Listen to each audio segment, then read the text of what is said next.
আগামীকাল ভয়ঙ্কর একাদশ নিয়ে রংপুরের বিপক্ষে মাঠে নামছে সিলেট টাইটান্স। হারলে বিদায়, জিতলে ফাইনালের আশা থাকবে বেঁচে।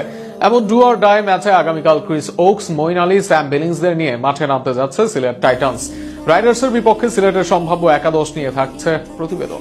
আগামীকাল দুপুর 1টায় ডু অর ডাই ম্যাচে মাঠে নামছে সিলেট টাইটান্স ও রংপুর রাইডার্স।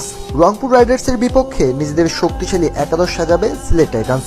কেননা শুরুতে ভালো ভালো খেলোয়াড় দলে থাকলেও মাঝ থেকেই খেলোয়াড় নেই দলটিতে, এবং কি কোটার 4 জন বিদেশিও খেলাতে পারেনি সিলেট টাইটান্স।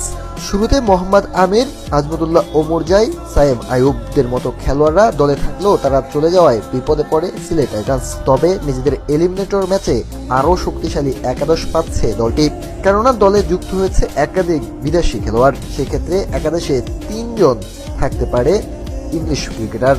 তুষার ইমরান এবং পারভেজ হোসেন ইমনকেই একাদশে দেখা যেতে পারে ওপেনিংয়ে, আর 3 নম্বরে খেলতে পারেন বিদেশ থেকে উড়িয়ে আনা স্যাম বিলিংস। ইংলিশ এই তারকা ব্যাটার 3 নম্বরে খেললে দলটির শক্তি বাড়বে, তা অনেকটা নিশ্চিত।